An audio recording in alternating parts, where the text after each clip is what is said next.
Hello and welcome to a new week of meals. I'm sharing 4 dinners for you this time around, starting off with some easy beef empanadas.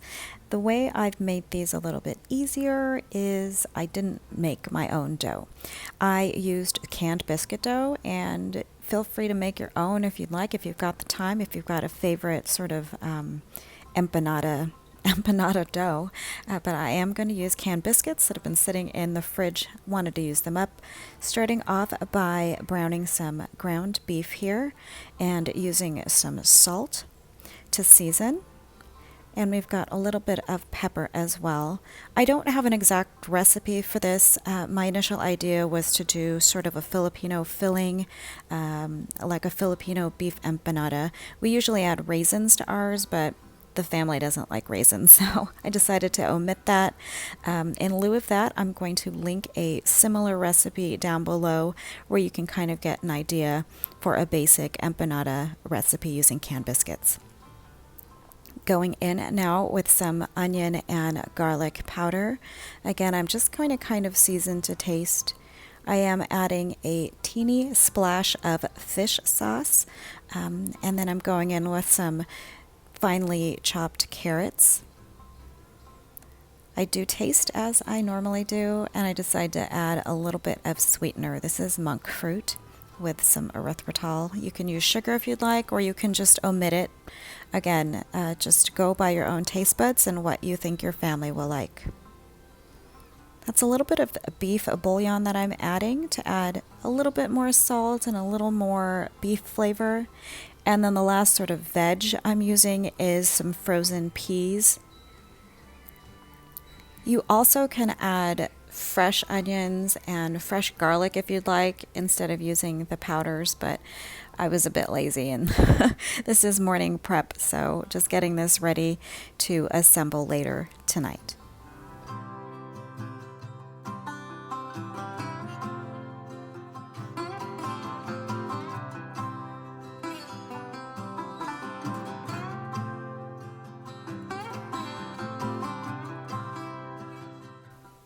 I'm going to hit this with just a few squeezes, what I could get out of the bottle of ketchup. We ran out, so I do open a new bottle and add a little bit more later, but that's just to add a bit more moisture to this mixture so that it's not too dry inside the empanada, also to add a little bit more flavor as well. Going to do a final taste, and when I'm satisfied with the way it turns out, I'm just going to set it aside and then let it just kind of hang out until I'm ready to assemble everything later that day.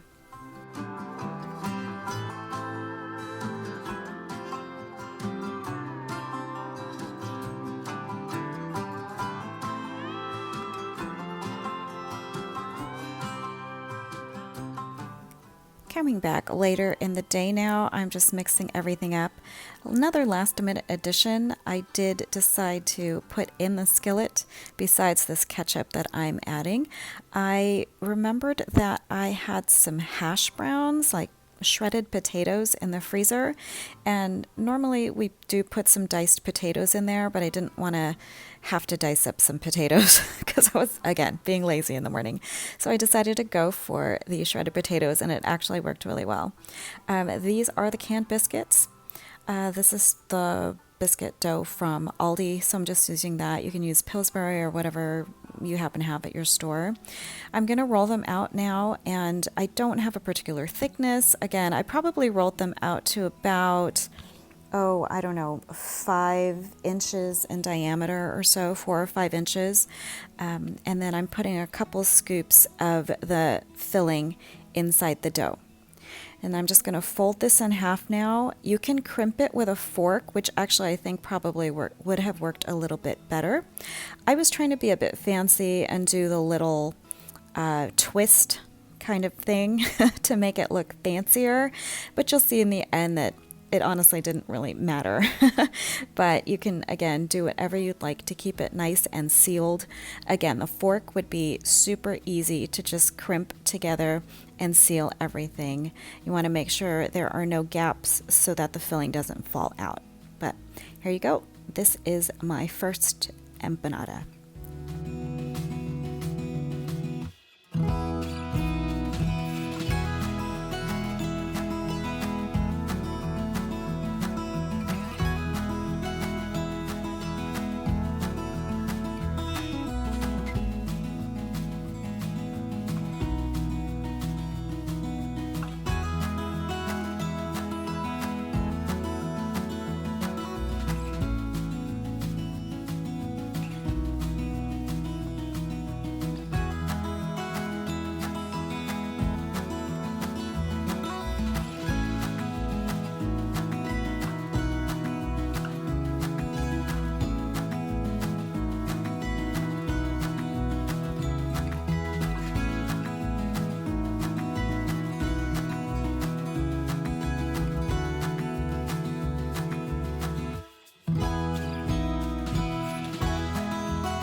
Once the beef empanadas, my little meat hand pies, are nice and sealed and formed, I am going to brush them with an egg wash. I did an entire egg with a bit of water. You can just do plain egg, you can do milk, you can do a mixture. You basically just want to get a nice glaze, and this is going to help it get a bit of color in the oven.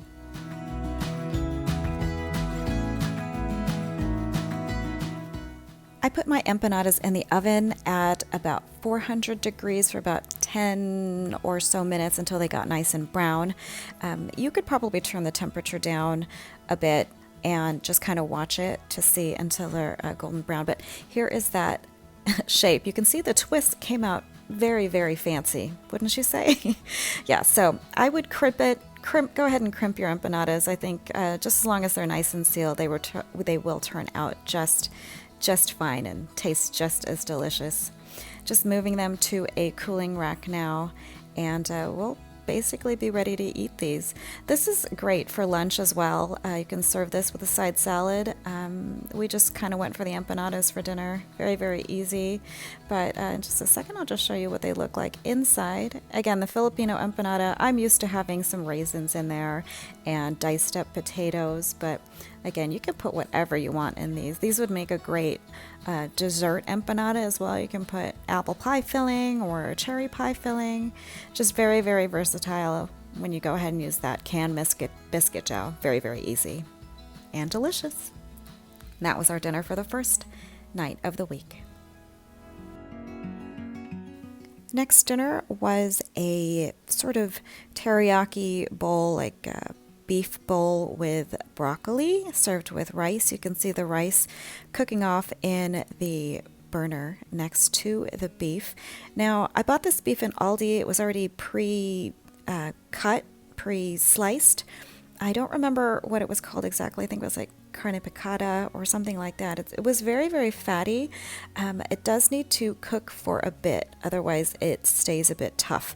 So just kind of play it by ear, test it, give it a taste once it's fully cooked to see if it is tender enough for you.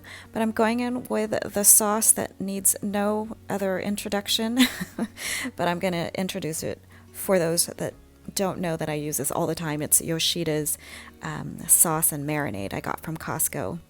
I'm basically just going to dump a bunch of that sauce in there, cook it down with the beef, and then I'm actually adding the broccoli into the mixture this time. I do have a bit of a mishap because I stepped away from the stovetop for a little too long, and because there's such a high sugar content in that sauce, it did get burned at the bottom. So what I'm doing here is I'm actually transferring the beef with the broccoli into another pot here, and I'm just going to continue cooking it in that pot. Luckily, I did reserve some extra beef, so I do add that in there because I lost some bits of beef at the bottom of this first pan. So, these things happen. It's real life. Don't step away from your from your stove for too long, but I happen to. So this is what happens. But you live and you learn, and yeah. So here we go. A little bit more Yoshida's with that raw beef, just mixing everything up. And you do want to make sure everything is fully cooked before you serve. You can see the rice in the background is pretty much ready and done, and we're just going to wait for everything else to finish up.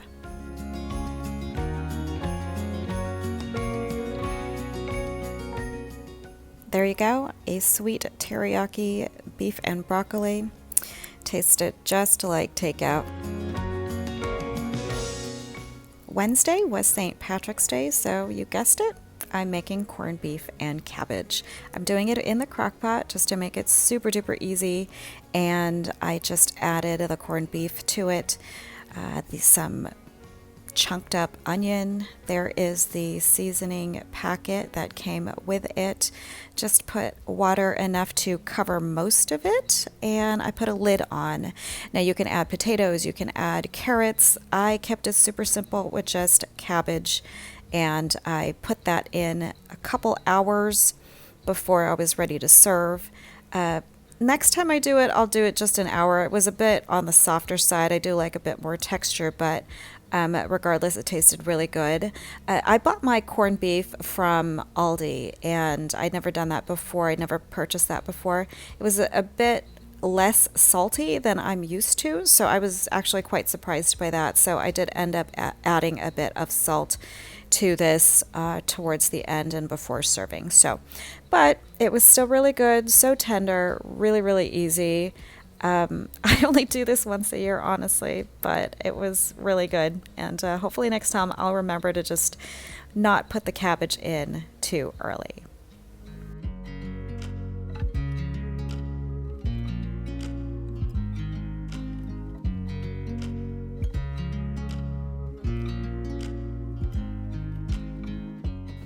The last dinner that I am sharing with you starts off with my son eating his chicken quesadilla.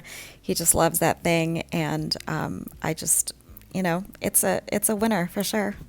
Hungry boy after football. I am using rotisserie chicken to make the creamy chicken tacos. Now, I will link the recipe that I was inspired by down below. It is actually a crockpot recipe, but I decided to just make this super easy by taking that shredded rotisserie chicken, adding a cream of chicken condensed soup mix, putting that over some tortilla chips, adding some shredded cheese, and then sticking that in the oven just to warm everything through. But again, I will link my inspiration recipe down below so you can see what I initially was going to do, but then just ran out of time. So here we go. That is the chicken with the soup mix. I am using Mexican style shredded cheese that just goes on top. Use as much as you like. Next time, I think I'm going to do it in layers, like do some tortilla chips, put a little bit of cheese, a little bit more tortilla chips and cheese, kind of like that. But there you go. This is cooled just a little bit, so the cheese is not as super melty as it was when it first came out. But serving it up here, I really liked the addition of the condensed chicken soup, actually, and I will do it like that again. And we've got some fresh salsa con queso from Aldi, really, really good, and some sour cream. This was really delicious. It was funny because Colin started out with a quesadilla, but then ended up eating more nachos. Anyway, I hope you guys enjoyed the meals for this week. I appreciate you stopping by as usual. I will see you in the next video. Until then, take care.